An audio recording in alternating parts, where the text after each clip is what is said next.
بسم اللہ الرحمن الرحیم وَكَذَلِكَ فِي الْمُؤَنَّثِ الْغَيْرِ الْحَقِيقِيِّ نحو طلعت الشمس وإن شئت قلت طلع الشمس۔ بیٹا گزشتہ سبق میں آپ نے یہ پڑھا تھا کہ فاعل اگر اس میں ظاہر ہو تو ایسی صورت میں فاعل چاہے واحد ہو یا تثنیہ ہو یا جمع ہو، فعل کو واحد ہی لایا جائے گا۔ ساتھ ہی ساتھ یہ بھی پڑھا کہ اگر فاعل مؤنث حقیقی ہو کہ جس کے مقابلے میں حیوان مذکر ہوتا ہے اور فاعل اور فعل کے درمیان کوئی فصل نہ کیا گیا ہو تو فعل کو مؤنث ہی لایا جاتا ہے، جیسے کہ قامت ہند۔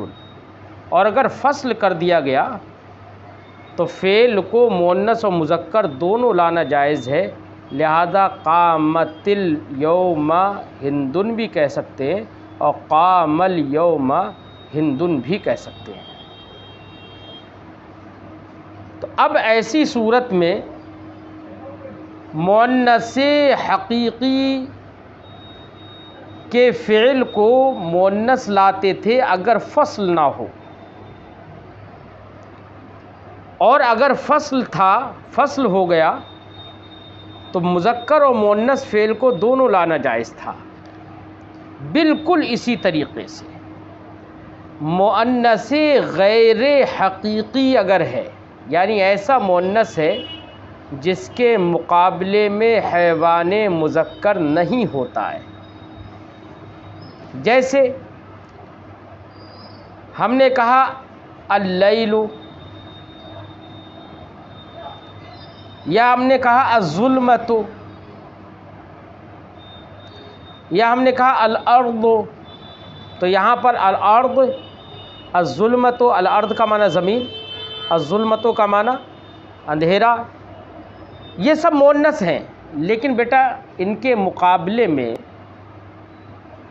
حیوان مذکر نہیں آتا۔ اب آپ کہیں گے کہ ظلمت کے مقابلے میں نور تو آتا ہے، تو ہم کہیں گے نور مذکر تو آیا اس کے مقابلے میں، لیکن حیوان کہاں ہے؟ وہ دونوں چیزیں چاہیے نا، ایک تو مذکر بھی مقابلے میں چاہیے، دوسرا مذکر حیوان بھی چاہیے، حیوان مذکر چاہیے مقابلے میں، تب مؤنث حقیقی ہوگا۔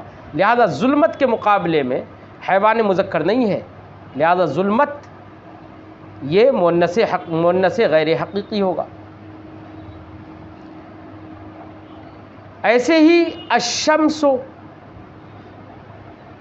یہ بھی مؤنث غیر حقیقی ہے، کیونکہ اس کے مقابلے میں کوئی مذکر ہوتا ہی نہیں ہے کہ جا کے مذکر حیوان مذکر ہو، تو یہ مؤنث غیر حقیقی ہم نے مثالیں دے دی۔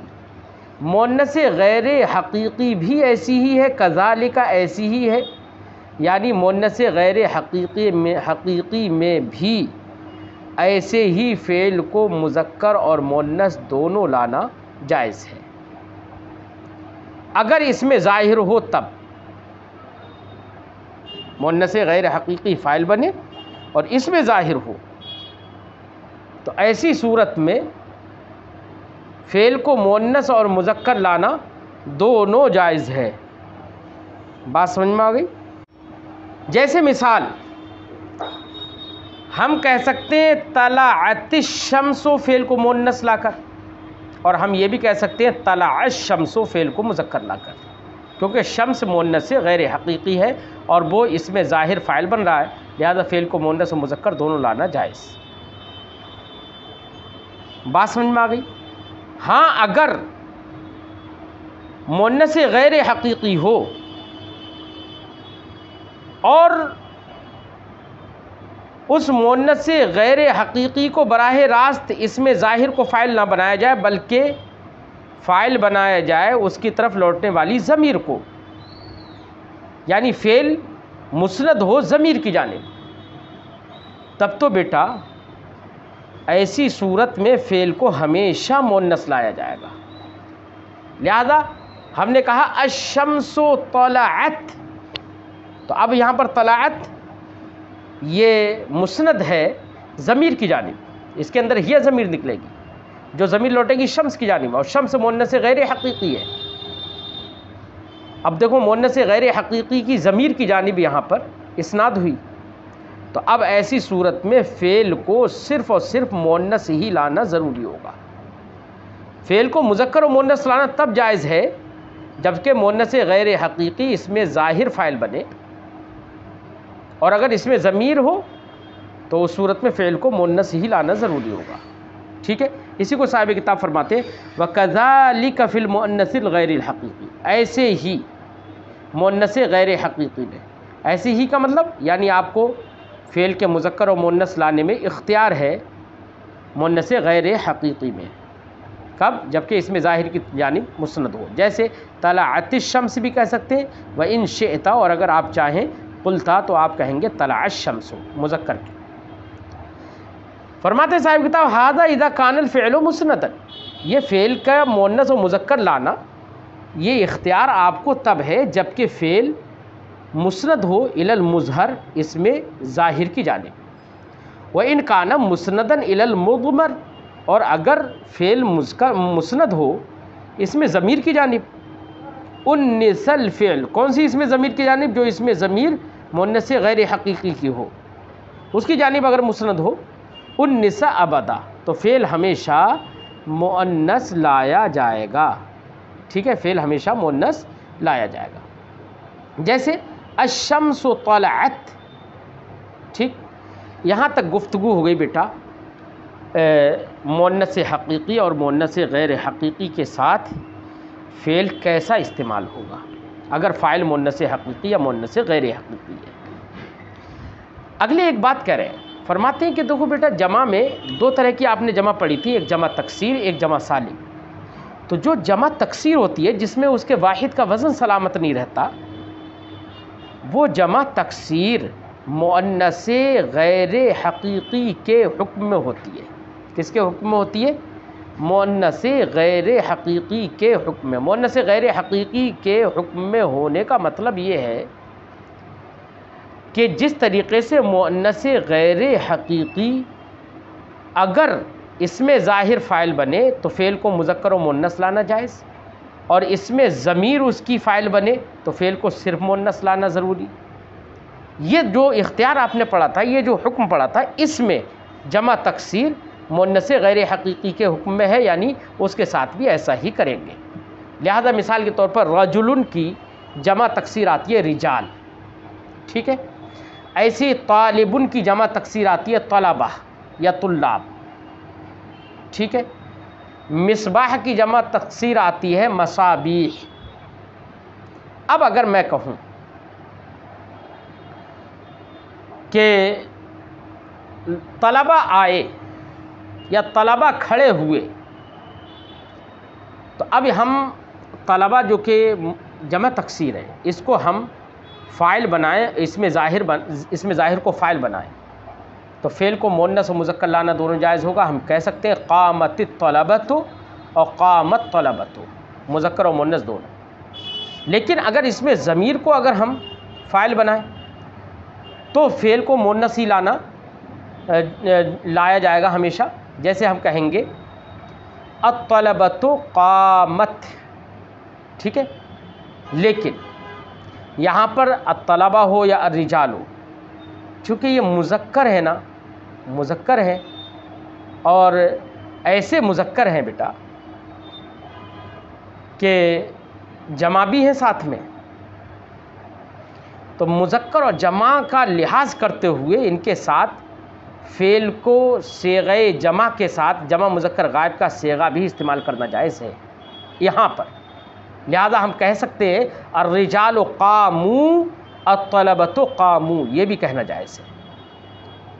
اسی کو صاحب کتاب فرماتے ہیں وجمع التکسیر کالمؤنث الغیر الحقیقی، جمع تکسیر مؤنث غیر حقیقی کے طرح ہے۔ کس میں؟ فعل کو مؤنث و مذکر لانے میں، اگر وہ اس میں ظاہر فاعل بنے اور ضمیر بنے تو فعل کو صرف مؤنث لایا جائے گا۔ اس میں تقول آپ کہیں گے قام الرجال، وَإِن شِئْتَ اور اگر آپ چاہیں قلتا تو آپ کہیں گے قامت الرجال، اور ایسے ہی الرجال قامت کہیں گے فعل کو مؤنث کے ساتھ، لیکن کہہ رہے ہیں وَيَجُوزُ فِيهِ، لیکن اس میں یعنی جمع تکسیر کے اندر جہاں پر الرجال وغیرہ ہے ان کے اندر جائز ہے الرجال قاموا کہنا بھی، یعنی اگر فعل کی اسناد جمع تکسیر کی ضمیر کی جانب ہو تو اس کی جمعیت اور مذکر کی جمع تکسیر ہے تو اس کا لحاظ کرتے ہوئے صیغہ جمع مذکر بھی استعمال کرنا جائز ہے الرجال قاموا کہنا، کیونکہ الرجال جمع ہے تو ضمیر لوٹنے والی جمع کی بھی لانا جائز ہے اس کی جمعیت کا لحاظ کرتے ہوئے، ٹھیک ہے۔ وَيَجِبُ تقدیم الفاعل علی المفعول اذا کان مقصورین، اب ایک اور حکم بتا رہے ہیں بیٹا فاعل کا۔ فاعل اور مفعول کہیں پر فعل متعدی ہے تو اس کو فاعل کی بھی ضرورت ہوتی ہے، مفعول کی بھی ضرورت ہوتی ہے۔ جب ہم فاعل اور مفعول دونوں کو لے کر آئیں گے فعل کے ساتھ تو ہم فاعل کو مقدم کریں گے یا مفعول کو مقدم کریں گے؟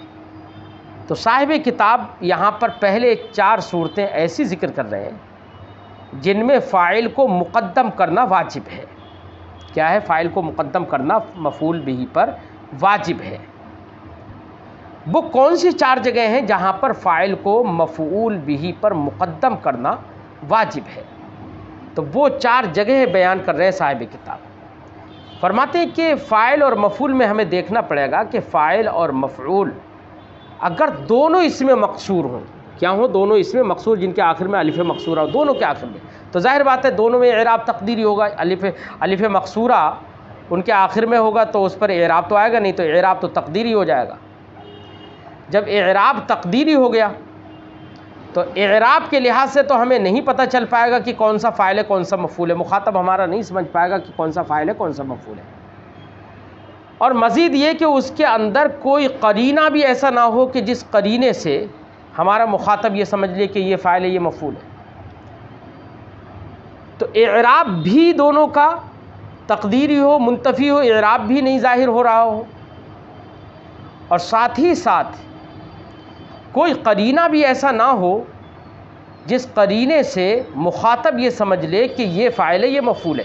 اگر اعراب بھی منتفی ہو، اعراب بھی نہ ہو اور قرینہ بھی نہ ہو، اگر یہ دونوں صورتیں پائی گئیں بیٹا تو ایسی صورت میں جب مخاطب سمجھ ہی نہیں پائے گا کہ کون سا فاعل ہے کون سا مفعول ہے، تو اب متکلم پر واجب ہے کہ وہ فاعل کو مقدم کرے اور مفعول کو مؤخر کرے۔ فاعل کو مقدم کرنا یہاں پر واجب ہو جائے گا تاکہ مخاطب یہ سمجھ لے کہ جو مقدم ہے وہ فاعل ہوگا، ٹھیک ہے۔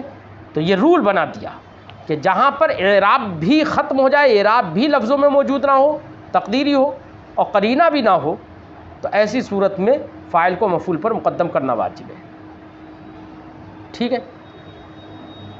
تو وہی صاحب کتاب فرماتے ہیں کہ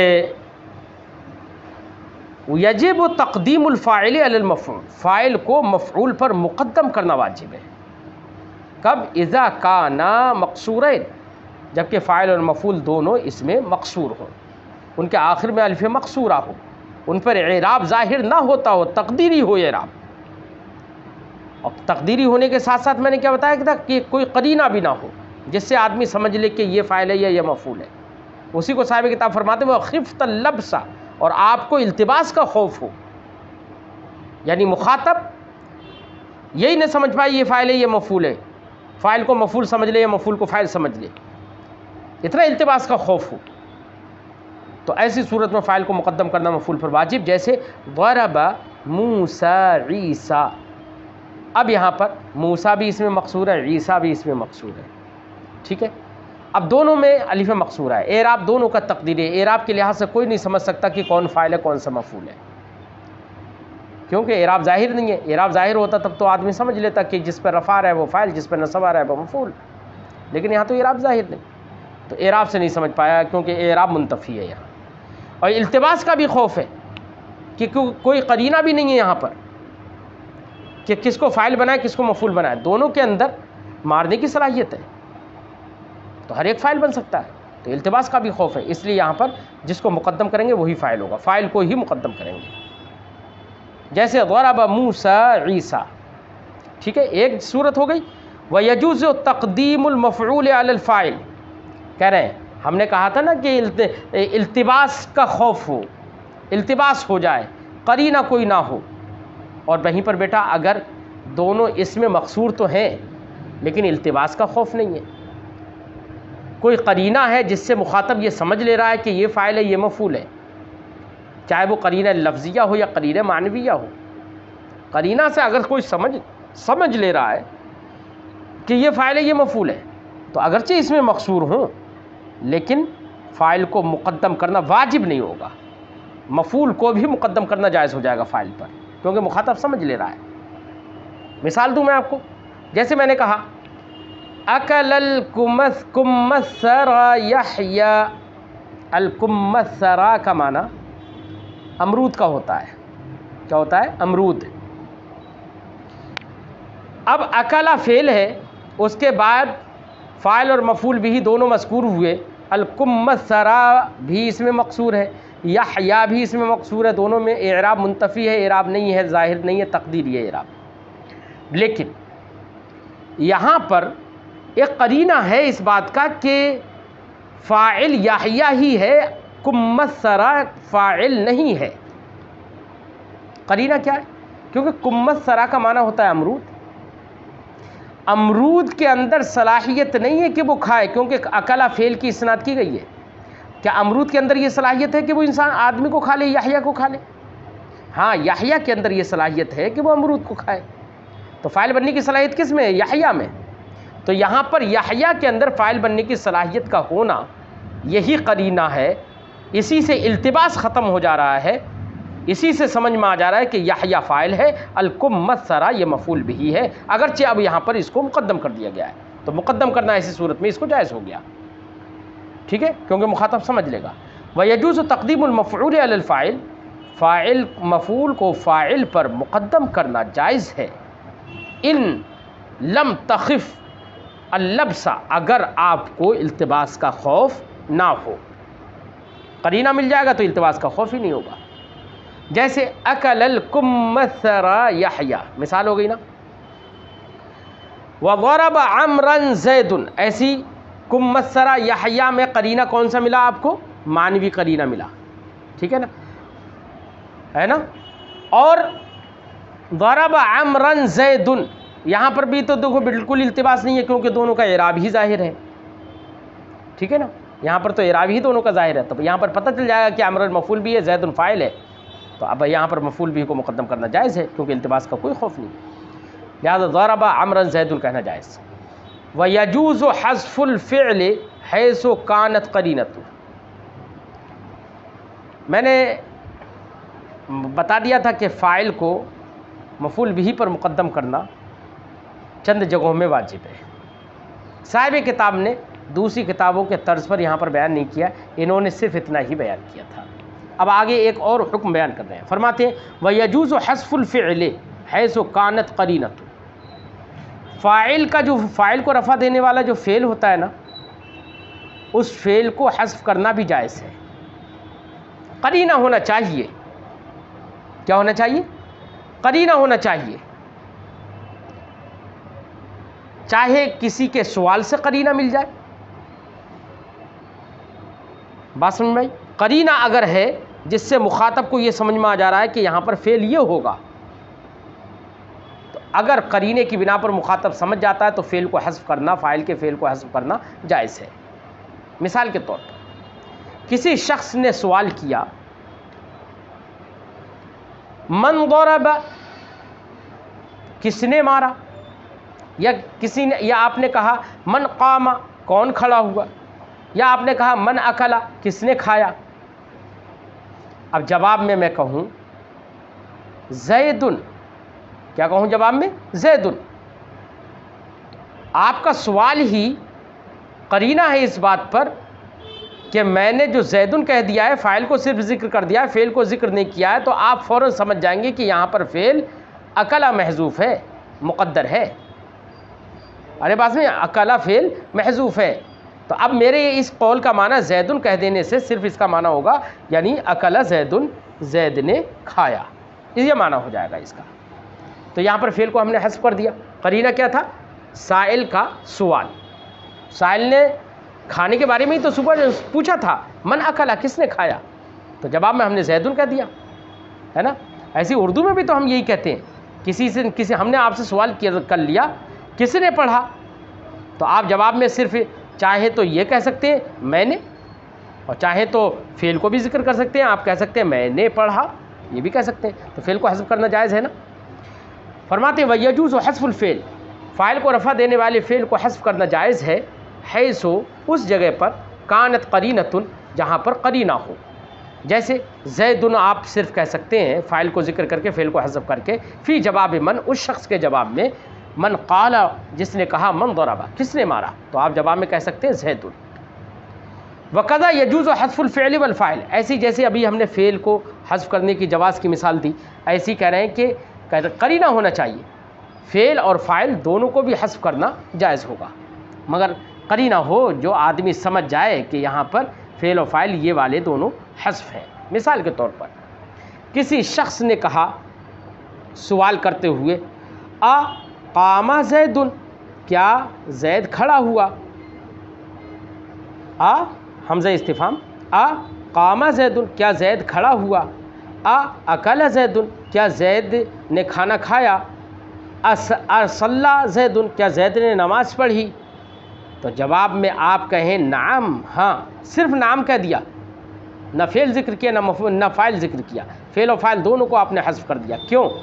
اس لیے کہ سائل کا سوال زید کے نماز کے پڑھنے کے بارے میں تھا، زید کے کھانا کھانے کے بارے میں تھا، آپ نے نعم کہہ دیا تو آدمی سمجھ لے گا کہ یہاں پر اس کا مطلب یہ ہے کہ زید نے کھانا کھایا، یا زید نے نماز پڑھی، یا زید نے سجدہ کیا، وغیرہ وغیرہ، تو یہاں پر فعل و فاعل دونوں کو ہم نے حذف کر دیا، ہے نا۔ ایسے ہم اردو میں بھی کہہ سکتے ہیں، کیا آپ نے نماز پڑھی، تو میں نے تو سوال کیا کہ آپ نے نماز پڑھی، میں نے تو آپ کو فاعل کو بھی ذکر کیا، فعل کو بھی ذکر کیا سوال میں، لیکن جواب میں آپ نے کہہ دیا ہاں، صرف ہاں کہہ دیا، نہ فعل ذکر کیا نہ فاعل ذکر کیا، ہوتا ہے نا۔ ایسے ہی عربی زبان میں بھی فعل و فاعل دونوں کو حذف کرنا جائز ہے ساتھ ساتھ۔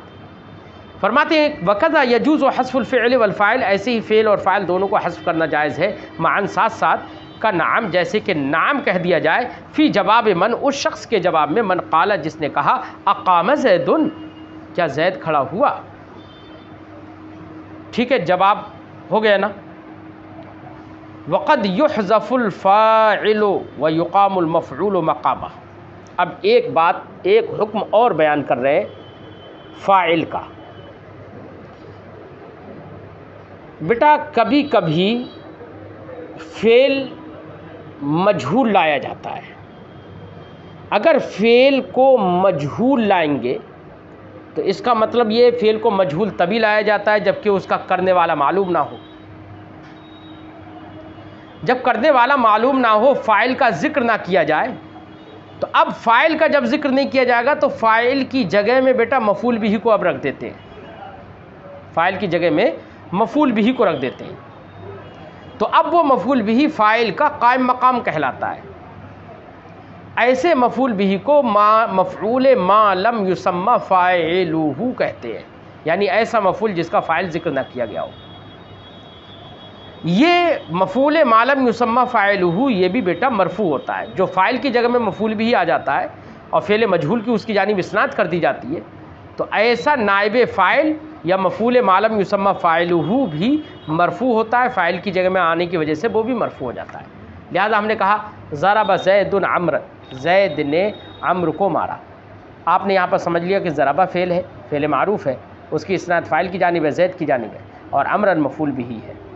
یہاں پر تینوں ہے نا، فعل فاعل مفعول بھی، تینوں کا ذکر ہے، لیکن وہیں پر میں اردو میں یہ کہوں عمرو مارا گیا، عمرو کو پیٹا گیا، اب مجھے بتاؤ عمرو کو پیٹا گیا تو پٹنے والا تو عمرو ہے، لیکن مارا کس نے، پیٹنے والا کون ہے، فاعل معلوم نہیں، اور جہاں پر فاعل معلوم نہ ہو وہاں پر بیٹا فعل کون سا استعمال ہوگا، مجہول، ایسی جگہ پر فعل کو مجہول استعمال کرتے ہیں، تو اب ہم کہیں گے ضرب عمرو، تو پہلی مثال میں یہی عمرو مفعول بھی تھا نا، اب ہم نے اسی کو فاعل جب مذکور نہیں ہوا، فاعل کا ذکر نہیں کیا، تو اسی مفعول بھی کو ہی ہم نے فعل کی جگہ میں، فاعل کی جگہ میں رکھ دیا، اور رفع پڑھا نا، ضرب عمر، عمر پیٹا گیا، ٹھیک ہے۔ اس اب عمر کو ترکیب میں مفعول ما لم یسمی فاعلہ یا نائب فاعل کہیں گے، اور کہیں گے ضرب فعل ماضی مجہول صیغہ واحد مذکر غائب، اور عمر نائب فاعل، فعل اپنے نائب فاعل سے مل کر جملہ فعلیہ خبریہ۔ نائب فاعل بھی کہتے ہیں، مفعول ما لم یسمی فاعلہ بھی کہتے ہیں۔ مفعول ما لم یسمی فاعلہ کا مطلب ہوگا وہ مفعول جس کا فاعل ذکر نہ کیا گیا ہو، ٹھیک۔ اسی کو فرماتے صاحب کتاب وقد یحذف الفاعل، کبھی کبھی فاعل کو حذف کر دیا جاتا ہے، ویقام المفعول مقامہ، اور مفعول کو اس فاعل کی جگہ میں قائم کر دیا جاتا ہے۔ قائم کرنے کا مطلب فعل یا شبہ فعل کی اسناد اس کی طرف اب کر دی جاتی ہے۔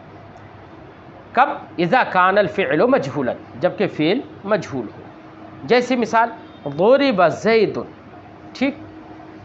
فرماتے ہیں صاحب کتاب وہو القسم الثانی من المرفوعات، مرفوعات کی 8 قسمیں بتائی تھیں، تو پہلی قسم تو فاعل کو ذکر کیا، اور یہ مفعول ما لم یسمی فاعلہ یہ مرفوعات کی دوسری قسم ہے۔ کیا ہے؟ مرفوعات کی دوسری قسم۔